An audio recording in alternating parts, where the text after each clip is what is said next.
প্রিয়াঙ্গুকে সঙ্গে নিয়ে প্রচারে ঝড় তুলতে চান জগদ্দলের বিজেপি প্রার্থী রাজেশ কুমার।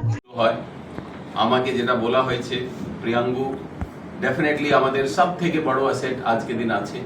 আমি যা যদি আমরা এখানে আমরা ভিক্টরি পাবো, যদি তো কোনো প্রশ্ন নেই, আমরা ভিক্টরি পাবো, ওটা কিন্তু প্রিয়াঙ্গু আর আপনাদের যে টিম আছে তার ছাড়া এটা সম্ভবই হবে না। এটা শুধু আর শুধু প্রিয়াঙ্গুর মতো বাচ্চা যখন এর মধ্যে লাগবে তখনই কিন্তু এই জিনিসটা খুব ভালোভাবে এটা আসবে, আদারওয়াইজ এটা সম্ভব নেই। এই জন্যে আমি এসছি আমার ছেলের কাছে। জোর চর্চা চলছিল জগদ্দল বিধানসভা কেন্দ্রে এবারে টিকিট পেতে পারেন বিজেপির ব্যারাকপুর জেলা সহসভাপতি প্রিয়াঙ্গু পান্ডে, কিন্তু প্রার্থী তালিকা ঘোষণার পর দেখা গেল এই কেন্দ্রে টিকিট পেলেন প্রাক্তন পুলিশ কর্তা রাজেশ কুমার। এরপরই প্রিয়াঙ্গুকে নিয়ে জোর জল্পনা শুরু হলো। সামাজিক মাধ্যমে কেউ কেউ লিখলেন প্রিয়াঙ্গু নাকি বিজেপি ছেড়ে তৃণমূলে যোগ দিচ্ছেন। যদিও শনিবার সেই জল্পনার অবসান ঘটল। এদিন বেলায় কাকিনাড়ায় প্রিয়াঙ্গু পান্ডের বাড়িতে আচমকা পৌঁছে গেলেন জগদ্দল কেন্দ্রের বিজেপি প্রার্থী রাজেশ কুমার। তিনি প্রিয়াঙ্গুর সঙ্গে বেশ কিছুক্ষণ কথা বলেন। প্রিয়াঙ্গুর সঙ্গে সাক্ষাতের পর বিজেপি প্রার্থী রাজেশ কুমার জানান, প্রিয়াঙ্গু পান্ডে দলের সক্রিয় কার্যকর্তা। উনি জগদ্দল কেন্দ্রের অত্যাচারিত কর্মীদের পাশে সবসময় দাঁড়িয়েছেন। প্রিয়াঙ্গুকে নিয়েই তিনি প্রচারে ঝড় তুলবেন। না, প্রিয়াঙ্গু পান্ডে আমাদের বিজেপির সব থেকে বেশি সুদৃঢ় কার্যকর্তা উনি আছেন। উনি জগদ্দল অ্যাসেম্বলি কনস্টিটুয়েন্সিতে যত নিজে বলিদান দিয়েছেন এবং যত বিজেপির কার্যকর্তারা এখানে বলিদান দিয়েছেন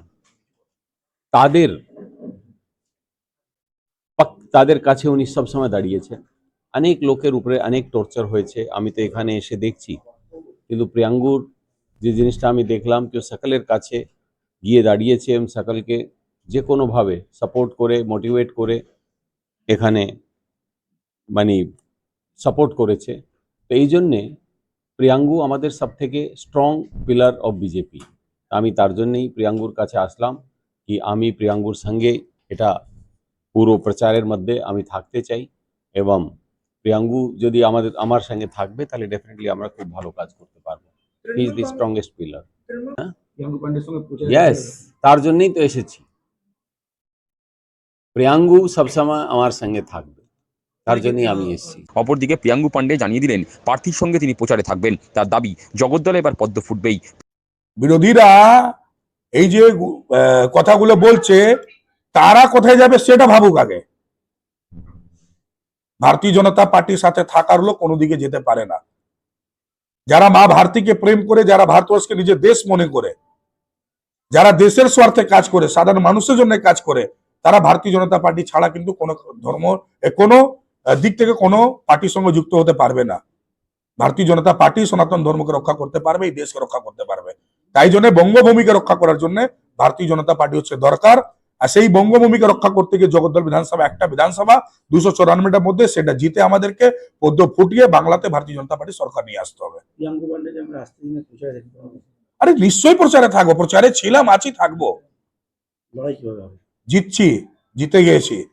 প্রিয়াঙ্গু বলেন 34 বছর সিপিএম এবং 15 বছর তৃণমূল এই রাজ্যটাকে পিছিয়ে দিয়েছে। জগদ্দল বিধানসভা কেন্দ্র উন্নয়নের নিরিখে পিছিয়ে গেছে। তার সংযোজন বিজেপি ক্ষমতায় এলে জগদ্দল বিধানসভা কেন্দ্রে একটা পূর্ণাঙ্গ হাসপাতাল, উন্নত মানের কলেজ গড়ে তোলা হবে। পাশাপাশি কল্যাণী এক্সপ্রেসের ধারে শিল্প তালুক গড়া হবে। কথা হয়েছে কিভাবে আমরা কাজ করব, কিভাবে সাধারণ মানুষের কাছে যাব, আগামী দিন সাধারণ মানুষের জন্য কি কাজ করব, যেটার পর তো কাজ করতে হবে সেটা তো আগে ভাবতে হবে যে আমরা কি করব, সেটা আলোচনা হয়েছে।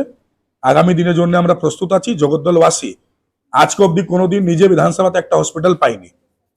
দীর্ঘদিনের 34 বছর বামফ্রন্ট শাসন, 15 বছরে তৃণমূলের শাসনে একটা যে খ্রিস্টান হসপিটাল ছিল সেই হসপিটালকে প্রাইভেট কোম্পানি গ্যালাক্সিকে বিক্রি করে দেওয়া হলো। তো প্রথম প্রায়োরিটি জগদ্দল বিধানসভা একটা হসপিটাল করার, জগদ্দল বিধানসভা একটা কলেজ নিয়ে সেই কলেজ করার। স্যারের কাছে আমি নিবেদন করেছি, অনুরোধ করেছি যে আপনি আসুন, এখানে শিল্প আনতে হবে। কল্যাণী হাই রোডে 16 কিলোমিটার রাস্তার মধ্যে এই জগদ্দল বিধানসভা, সেখানে কেন বিয়ার বার খুলবে? সেখানে আমাদেরকে শিল্প আনতে হবে, মিনি প্লান্ট বসাতে হবে। জগদ্দল বিধানসভায় কল্যাণী হাই রোডের উপরে 2 সাইডে মিনি প্লান্ট বসানো যেতে পারে। উনি দীর্ঘদিন পলিউশন ডিপার্টমেন্টে ছিলেন, জানেন কিভাবে ফ্যাক্টরি আনা যায়। সেই শিল্পপতিদের সঙ্গে কথা বলে আগামী দিন এখানে শিল্প আসবে, সেটাই আমরা প্রস্তুতি নেওয়ার জন্য আজকে দিনে এখানে আলোচনা করেছি। জয় শ্রীরাম, জয় শ্রীরাম, জয় শ্রীরাম।